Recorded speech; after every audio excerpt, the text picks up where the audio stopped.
Hey everyone, we're alive. I am with my high school Catholic counselor, Mrs. Brown. Thanks so much for being here. This is a very important debate to talk about. It's great to be here, Alex. Yes, absolutely. So, what are your initial thoughts on um, disability before the original sin, like before all the consequences happened?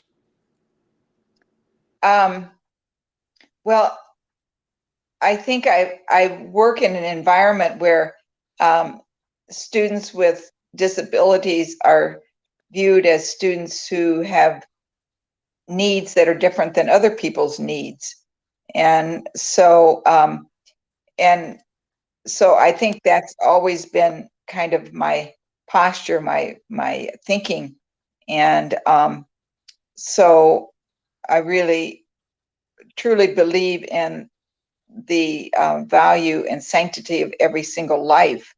And so Mm-hmm. that means it doesn't really matter, how they learn or how they relate.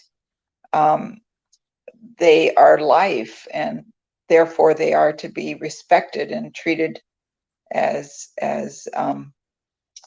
you know, a human being. Yeah, I absolutely agree with that. Um, and that's always a very important view to have. Hmm. Um, but yeah, it is certainly an interesting debate. Given like how many I from the surface I would say contradicting verses that there are. Um, Hmm. for example, in Romans 18 to 22, I consider our present sufferings insignificant compared to the glory that will soon be revealed to us, right? Amen. And yeah, but obviously in the Garden of Eden there was no suffering, right? Like it was perfect. It like was heaven on earth, Right. and generally speaking, those with disabilities do have a lot more suffering Hmm. associated. Um, Hmm. so that's to me, that's actually a verse that goes against the idea that there was disability in the Garden of Eden. Hmm. Yeah, I don't think there was disability in the Garden of Eden. I Okay. mean, I think that, you know, we were created really to live in the presence of God. And um, that was the intention, was to always be in his presence and to always experience um, freedom and blessing and no pain, no Yeah. death, no Right. suffering. And because of the fall of man, and you know that that changed everything. Hmm. Yeah. Absolutely. But that's Uh, what we're living to reach, is that state again, where exactly. there will be no pain, no sorrow, no suffering, no death. Hmm. Mhm. Yeah, that is certainly the plan right there. Mhm.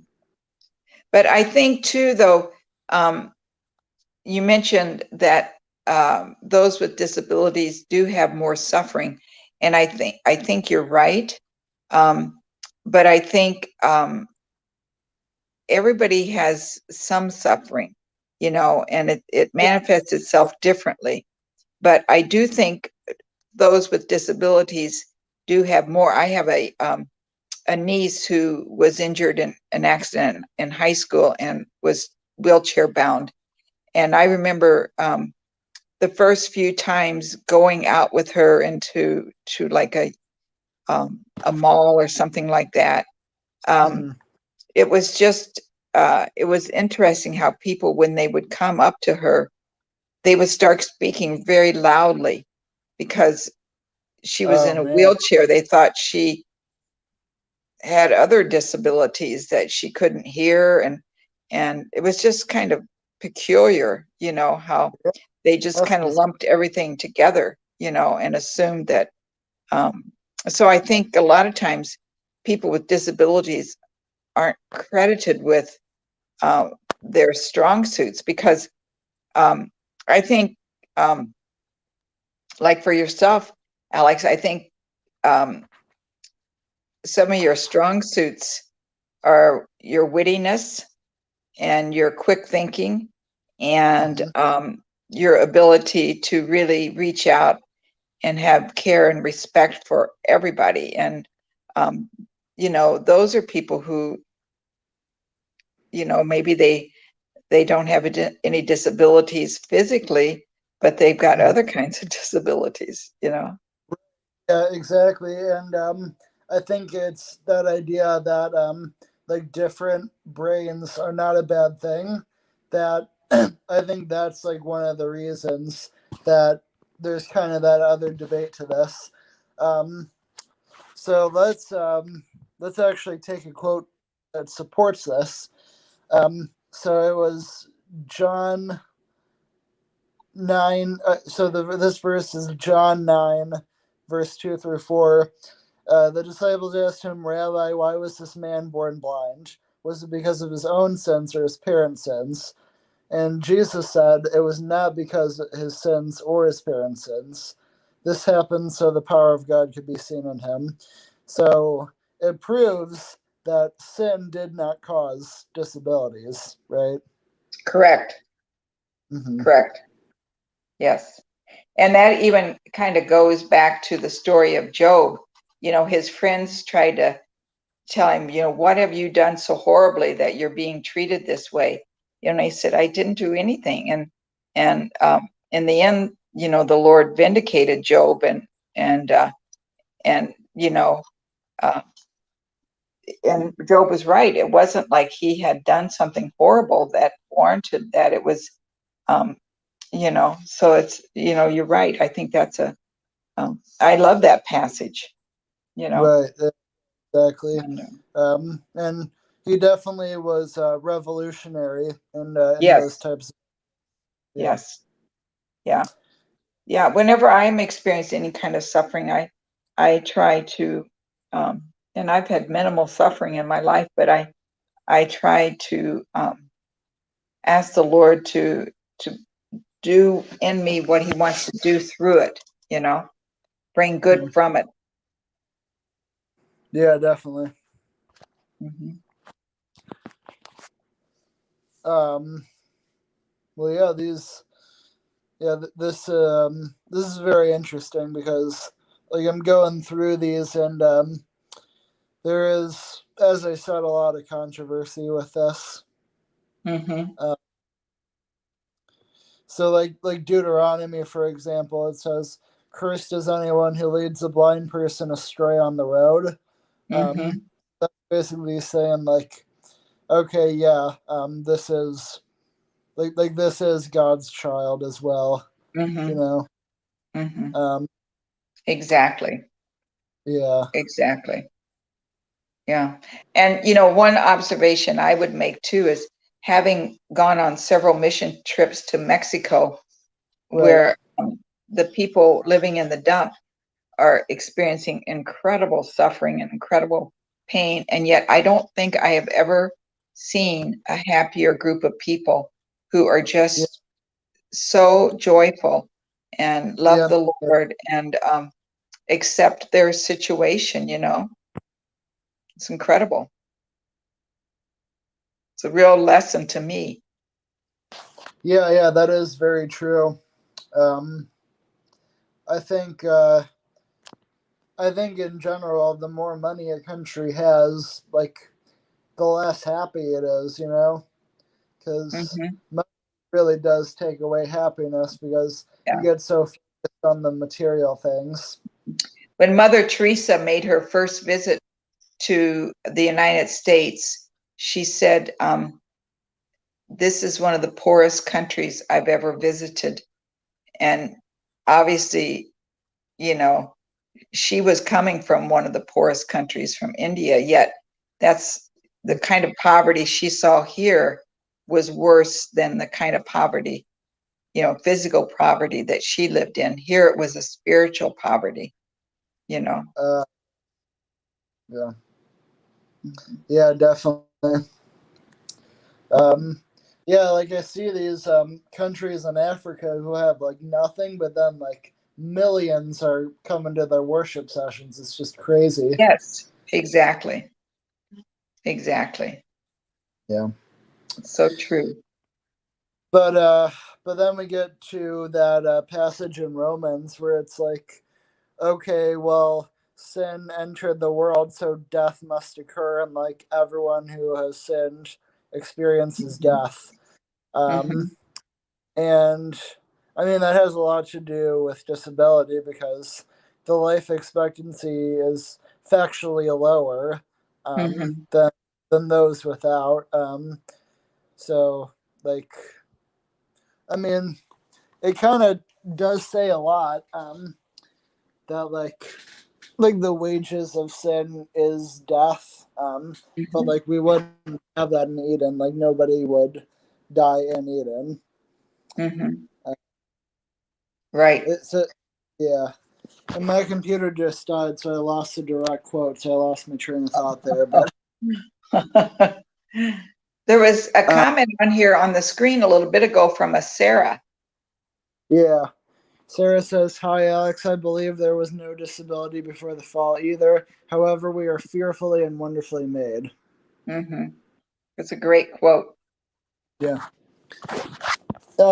One thing I'd like to address though is I think for neurodivergent conditions, it's a little bit different, in my opinion, because, like, as the Bible says, we're all made very uniquely, and we all have, like, different ways of thinking, like, different ways he communicates to us. Hmm. Um, so I think with neurodiversity, I think that would have existed in Eden.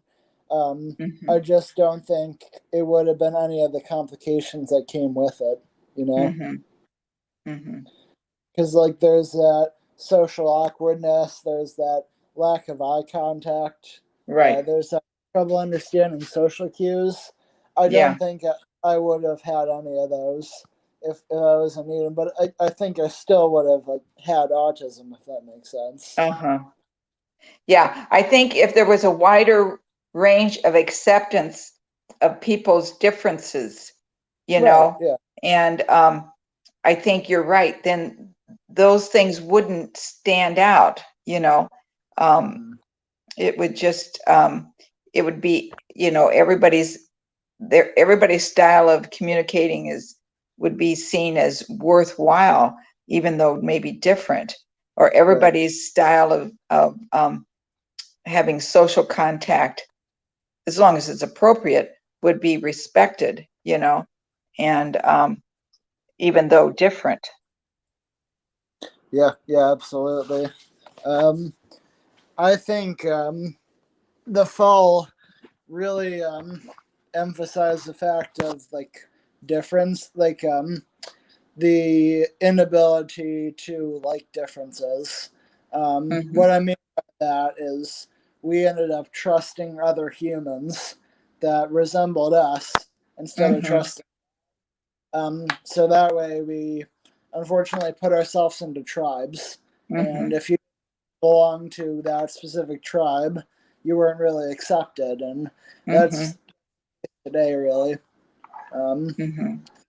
But although from I what I just think people doing the kinds of things that you're doing, Alex, and teaching people, because a lot of it is ignorance, and yeah, if someone has the courage to reach out and teach others, um, then it's they come to understand and know, and that works out better. absolutely, yeah. Your sound is a little low, just so you know. I can hear you, but I can't hear you that well.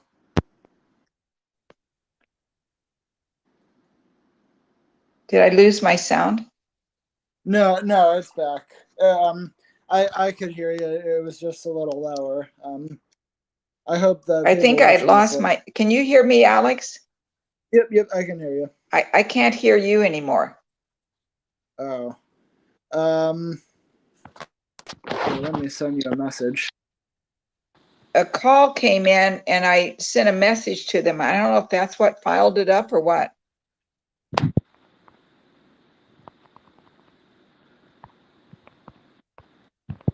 Should I go back out and come back into the link?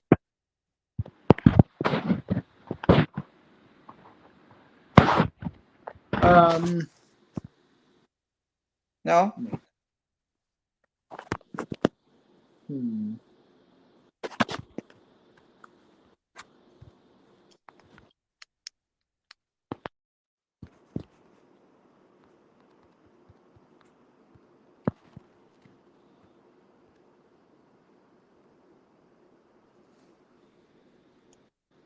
Can you hear me now, Alex?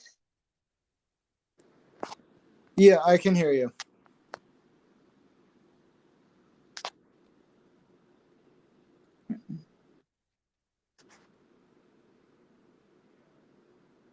I'm I on can hear. my mobile device. Okay. Oh, I'm sorry, we're having some technical difficulties. Well, that was a very good conversation. I hope she can come back with that. So we'll see if she returns here.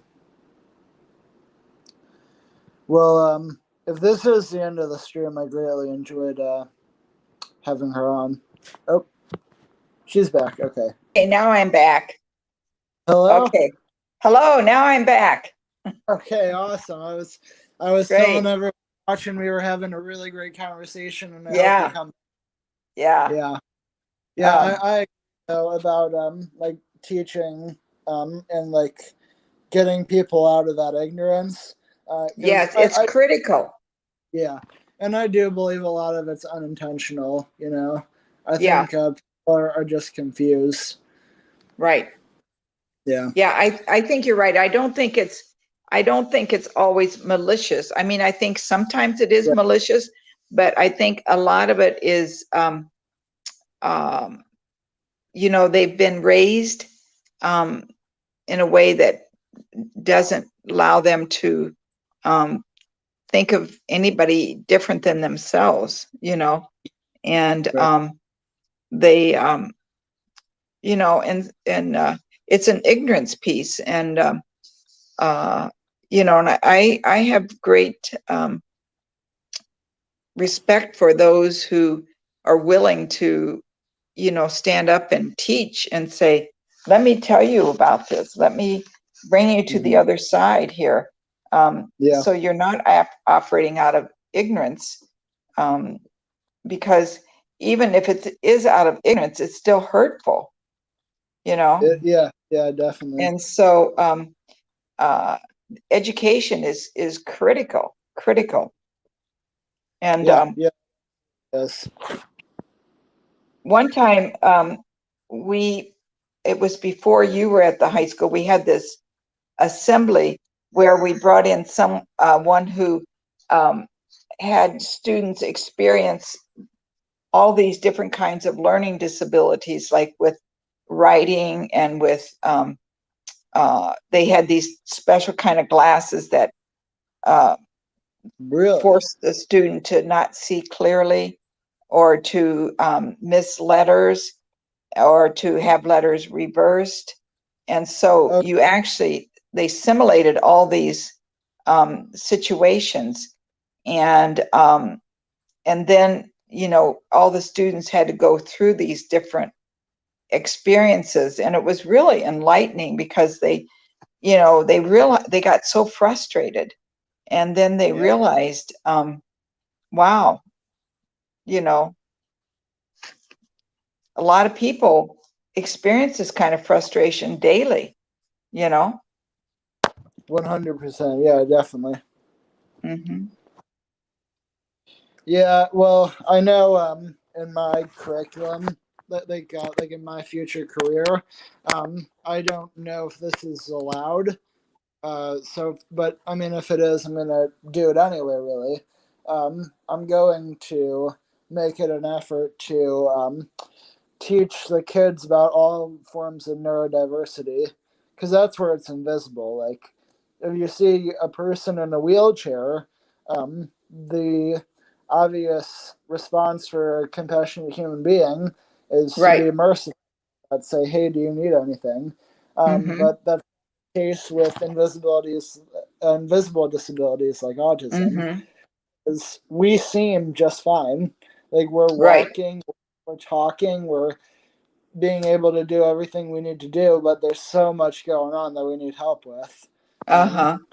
so I need to teach those kids about that as they go into Mm-hmm. the high grades. Right. No, I think that's wonderful. And I think the kids will respect you for it, Yeah, you know. yeah, yeah. Um, when people are real, that comes across, you know. And Mm-hmm. it's Genuine, yeah. yeah. So yeah, I keep getting these calls. Let me send it. I'm gonna try to send a message here. All right. Well, we got one more verse to get to that kind of is in the middle, and I was wondering if you could give your thoughts on that because I'm not really sure what it means Now I've in lost. regard.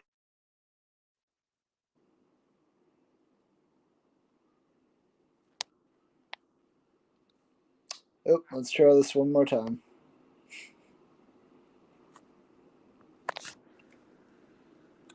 She'll be back. There she is. All right, let's try it one more time. Okay. Yeah. So there is one more verse we have to get to, and it's really kind of in the middle this time. So we had two that support it, two that are against it, and one that's kind of unclear on that. So I'm wondering if you could elaborate on that. Um, it's from the book of Romans. Uh-huh. It's chapter 5, verse 3 through 5. It says, "And not only that, but we also rejoice in our afflictions, because we know that affliction produces endurance, endurance produces proven character, and proven character produces hope." Mm-hmm. So, what do you think that says about like disability Mm-hmm. before the fall and Mm-hmm. after? Well, I do know, for example, people who have had affliction are more compassionate, Hmm. you know, and Yeah. so there's fruit born from that affliction, because it gives them much more compassion, and they're much more able to walk alongside someone, you know, and who's in pain or, not even that they have to say anything, but just to walk alongside of them, being with them in their difficulty or their sadness because they've been there. They understand it, they know. And so they just have a higher, I've just noticed that in people I know who've suffered a lot, they tend to be very, very compassionate, and Right. empathetic. And then also, you know, I think that, you know, we share in Christ's suffering, and we are sharers in his suffering. And, but the glory part and the hope part is that, you know, we aren't living for this earth, there's an eternal uh, destiny. And that's the hope. That's the hope piece. So, in a way, and one of the prayers says we're living in the valley of tears, but our hope is not in this world, but our hope is in heaven, you know? Right. Yeah, yeah. Well, I agree with that, and it does say all suffering will be wiped away when we eventually get Yes, in that. every tear will be dried. Hmm. Yeah, Every tear will be wiped away. yeah, yeah, definitely. So I think we can conclude here that disability would not have existed because disability does include suffering.